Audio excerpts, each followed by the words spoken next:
Hi, everyone. So today I'm going to re-record a class that I gave on how to choose a quality supplement. I did it on Facebook Live and it wouldn't let me share my screen. So I decided I would just make a video of it. And without further ado, let's get going. So I'm going to talk about the history of supplements and how to read labels. Okay, I'm Linda. I'm a naturopathic doctor and I have a school, Linda's School of Natural Healing. So let's get going. Okay, so it used to be, let thy food be thy medicine and thy medicine thy food. That was Hippocrates. He's supposed to be the father of modern medicine. And we're going to be looking today about how we got off base there. Food is still your best medicine, okay? Food and herbs are made for our bodies to heal. So we're going to talk about how we got so far away from that. Okay, a little bit of history here. What is a vitamin? The term vitamin is derived from the words vital and amine because vitamins are required for life and were originally thought to be amines. Although not all vitamins are amines, they are organic compounds required by humans in small amounts from the diet. An organic compound is considered a vitamin if the lack of that compound is in the diet results in overt symptoms of deficiency. So we're going to look at some examples of that here. We have pellagra, which was described by a Spanish physician in 1735. It was known as the disease of the rose because it gave a red rat. And in the early 1900s, there was an epidemic of that in the southern states where they grew a lot of corn and a lot of poor people, where corn was the major part of their diet. I guess corn is low in vitamin B3. So in the 1910s, Dr. Joseph Goldberg did some research on pellagra and found that it was niacin, vitamin B3, which is a deficiency will cause pellagra. So that's like how we started learning about deficiencies, right? Now, understand the history of synthetic vitamins, okay? The history of petroleum vitamins, okay? Vitamins that are made from the byproducts of petroleum.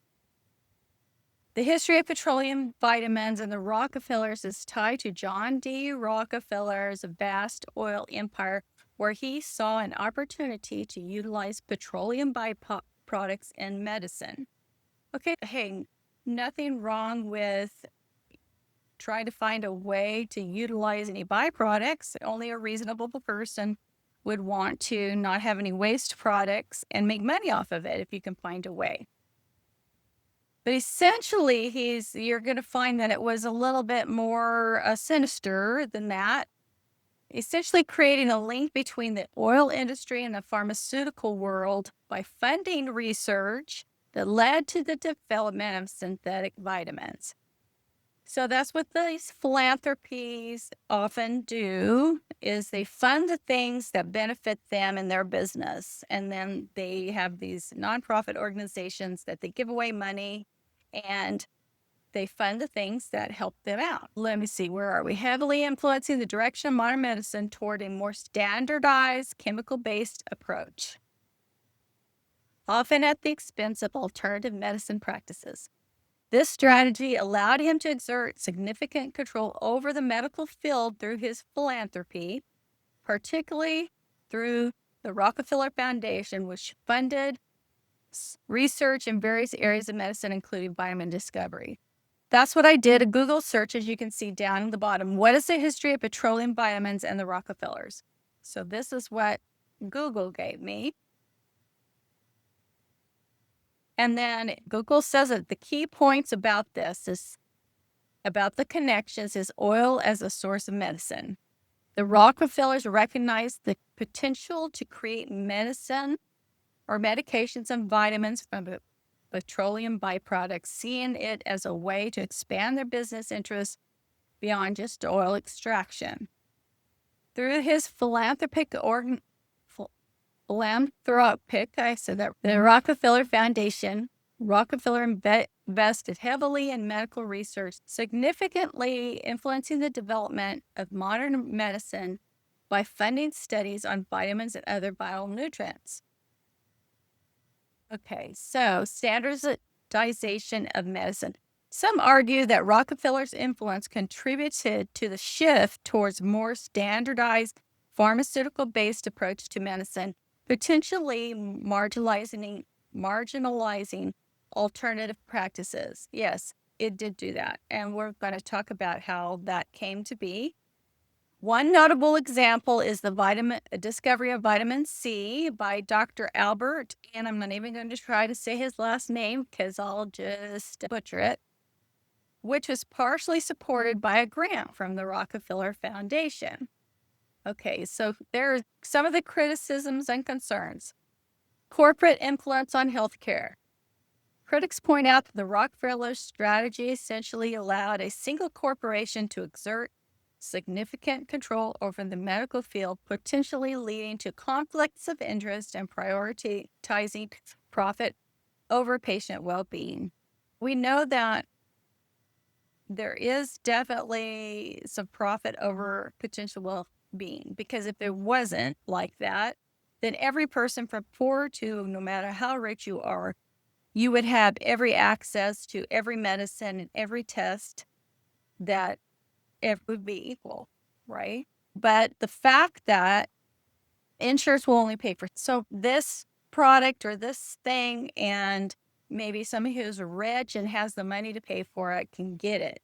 So that's how you know that medicine is based on who has the most money, basically, who could pay for the most. And it isn't necessarily patient well-being. It is a business. So, suppression of alternative medicine. Some argue that Rockefeller's funding of traditional medicine research may have contributed to the marginalization of alternative healing practices like herbal medicines. We know it did because of the Flexure Report of 1910. Abraham Flexure wrote the Flexure Report. Now, Abraham Flexure was an educational theorist and research associated with the Carnegie Foundation for the Advancement of Teaching. His brother, Simon Flexner, was a trustee at the Rockefeller Foundation. So we have the connection between the Carnegie Foundation and the Rockefeller Foundation. Carnegie Foundation commissioned Abraham Flexner to study medical schools in the United States and Canada. The Rockefeller Foundation also contributed financially to the study. So here we got the Carnegies and the Rockefellers, who are hiring this Abraham Flexner to go and look at all the different hospitals, because there used to be naturopathic hospitals, homeopathic hospitals, and there wasn't a standardized way of doing things. People had more options and they were able to go where they wanted. And when it kind of goes without saying, when you have those options, there's also some stuff that's not so great. I remember bloodletting, but that was physicians that was doing that, the bloodletting. Anyway, so there's two points of view on the Flexner Report. Both Carnegie and Rockefeller wanted to use their wealth to benefit society after they died. Carnegie's vision focused on education, while Rockefeller's focused on health care. The foundations were established in part to shield some of the founders' income from taxation. They also helped the founders gain prestige and influence. Okay, and then the second view, which is what I view, right? The Flexner Report was designed to purposely eliminate all competition to the medical system, which established by the Rockefellers, and promote a system to funnel all future medicines and medical knowledge based on the profitability to make medicines from petroleum. The Hegelian dialect method was used to justify the formation of the American Medical Association. So a Hegelian dialect, if you're not sure about what that is called, problem, reaction, solution. So somebody wants to take you in a direction or society in a certain direction. They either create a problem or they take a problem that there truly is. But in this case, he took and he created a problem. He said, I'm going to put these naturopathic, these people who are my competition, out of business. So I'm going to hire through my foundation, not directly from me, but through my foundation, going to hire Flexner to go around, and maybe nobody will find out that he's tied to me because he actually is part of the Carnegie Foundation, right? To go out, look at all these different schools and see if they're any good.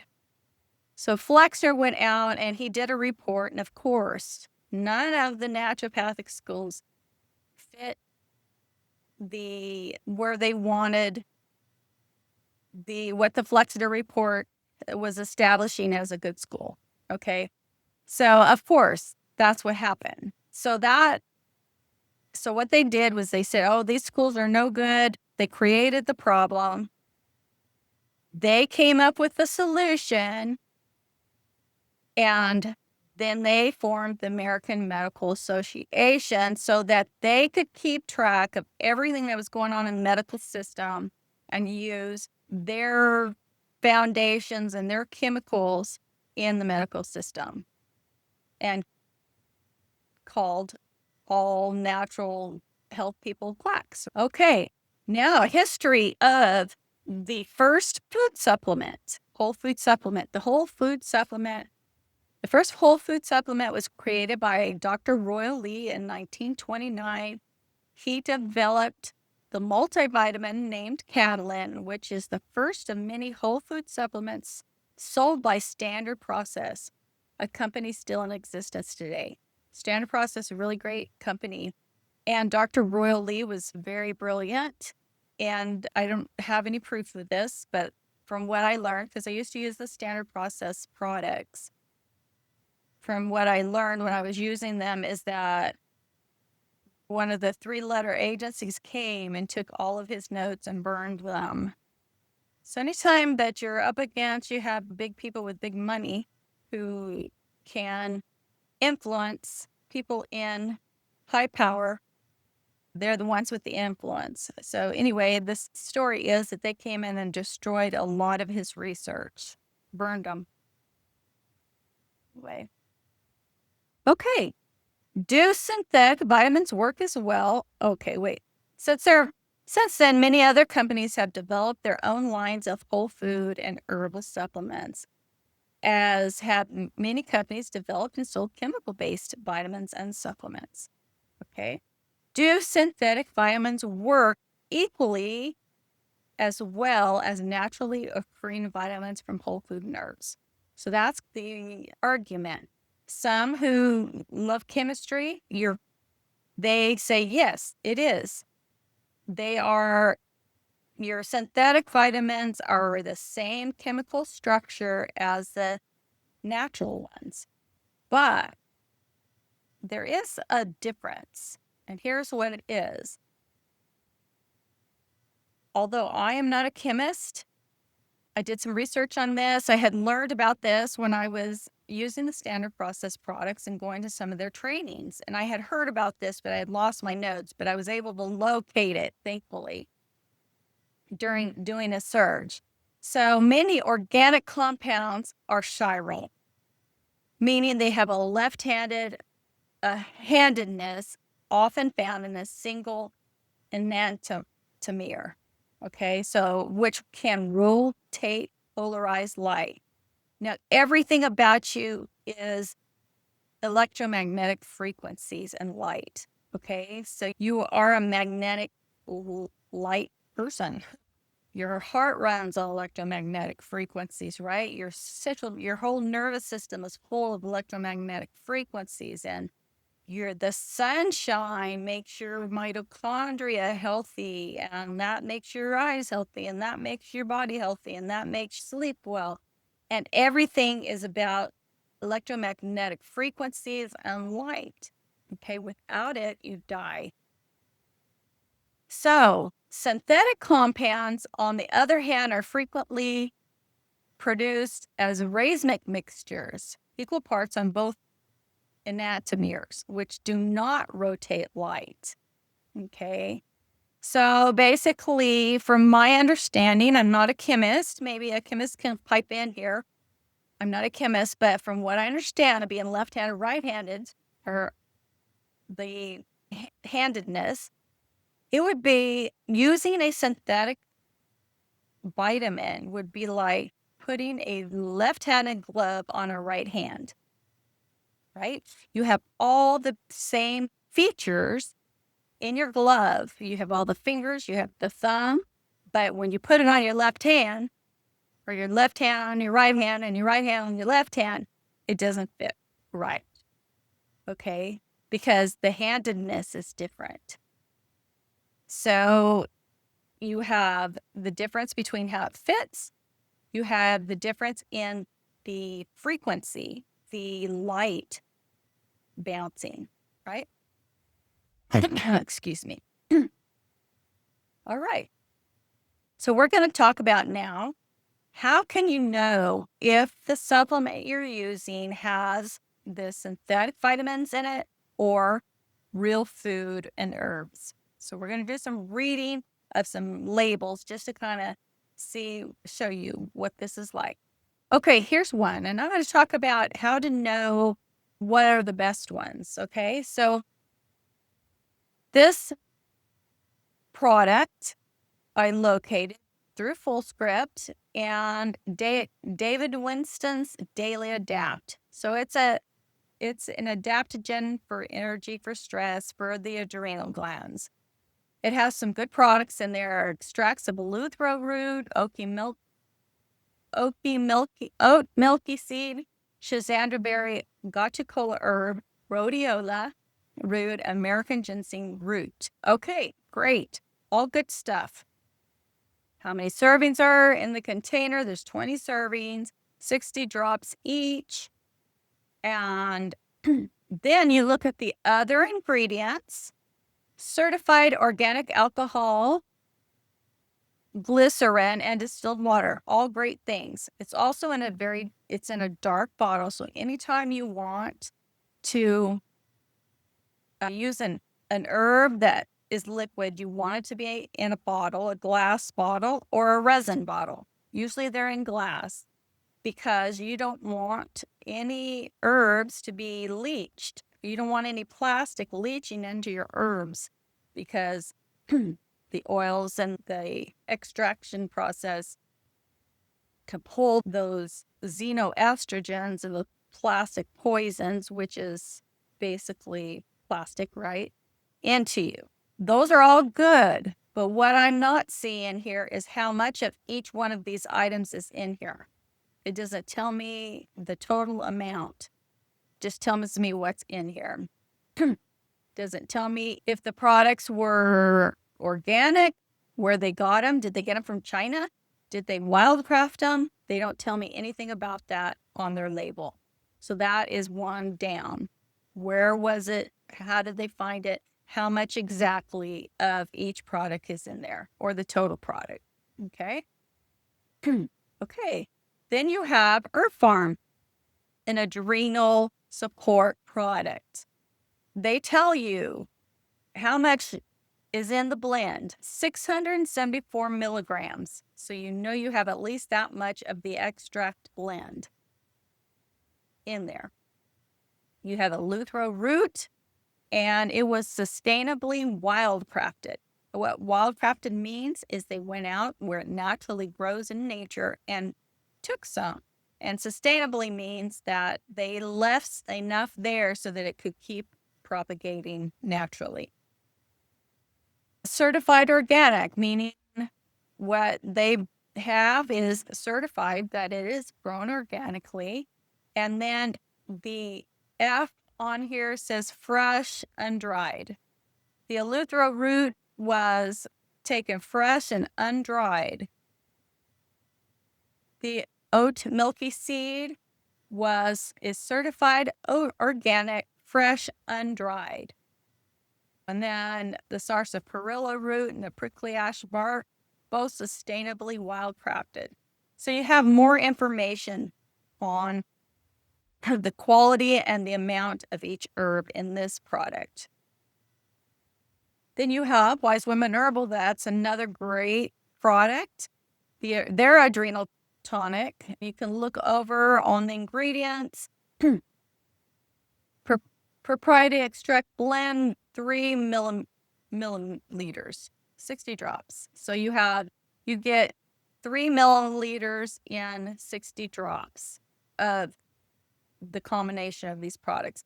And usually whatever is listed first has the most. So it'll be probably the most of eleuthero, then gacha cola, then licorice ginkgo, and oat. Okay. You have water, organic alcohol, vegetable glycerin, and honey. So all great things. It's in a good dark bottle like it should be. And then if you want more information on a company, you don't know where that they get their stuff, like that one doesn't tell me where they're getting the products. Some companies grow all their own stuff and they put it in their product and they grow it naturally and they keep control of it and they test it, make sure there's no mycotoxins, no toxic metals. And that's a problem with that first one we looked at, because we don't know if that came from China and what kind of quality or standardized it is. Is it got metals in it? Is it even really what it says? Unless they test it. But you could always go, like I did on this one, to Wise Women Herbals to see what their commitment to quality is and their standardization. And they will always tell you. Many of the raw materials used to manufacture our products are sourced from local suppliers in the Pacific Northwest, and we painstakingly perform continual inspections from initial plant identification through finished product verification. Sourcing only the finest ethically grown and best quality plants, we preserve their integrity by using ingredients as certified organic, kosher, non-GMO cane alcohol, certified organic kosher vegetable glycerin, organic cold pressed olive oil, and our local mountain spring water. So you can see that they go through a lot to make sure that their quality is good. So that's good. That's one thing you can do.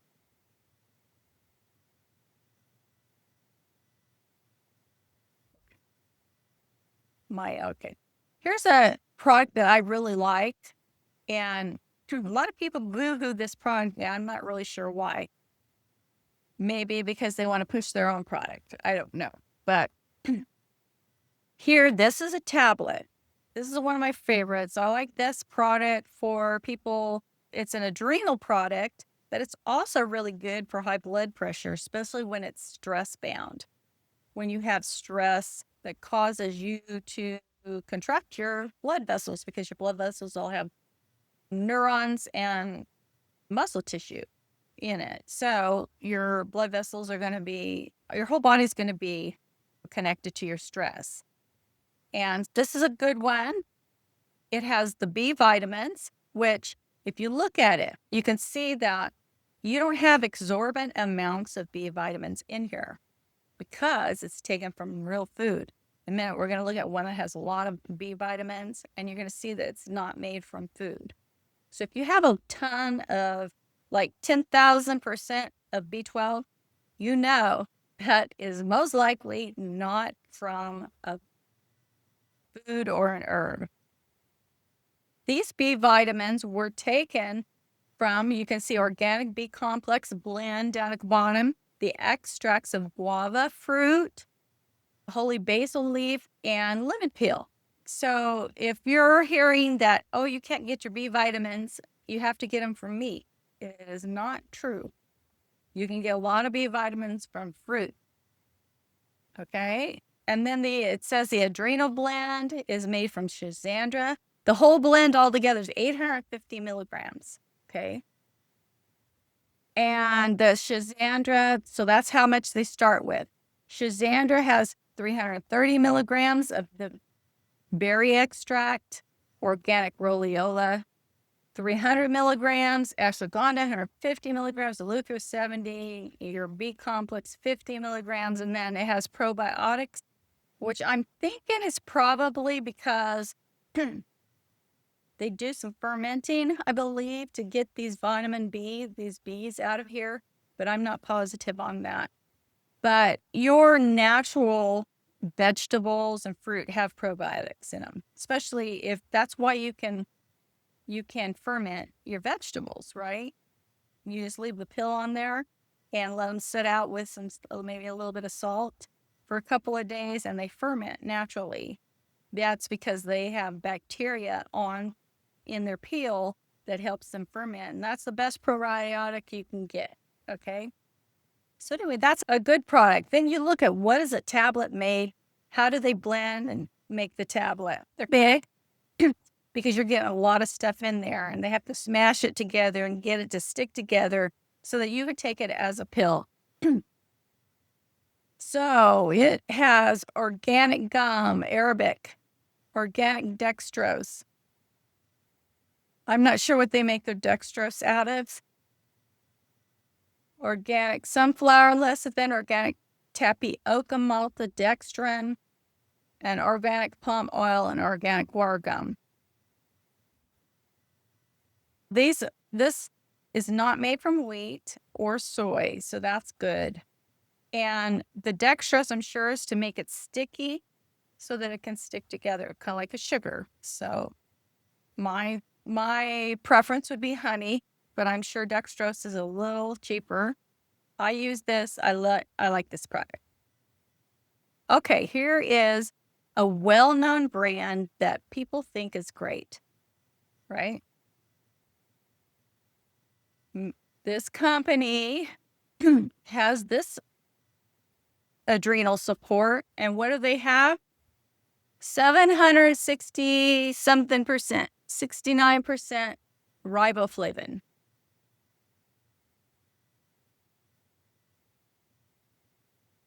So you have your vitamins. Look at one is 1000%. And then you have some adrenal concentrate from a bovine. And then you have PABA. And you're probably going to pay more for this product than you would the last one I just showed you. And I would not take this product. I wouldn't give this product to my animals, to my dog, because you know it's got synthetic vitamins in it because you have high doses of the bee and it doesn't tell you any of the food that it was derived from. So you're knowing that's going to be synthetic. All right? Okay, here's another synthetic one. It has some rose hips and some fruit juice, flower extract. But look at the B12, 41,000%.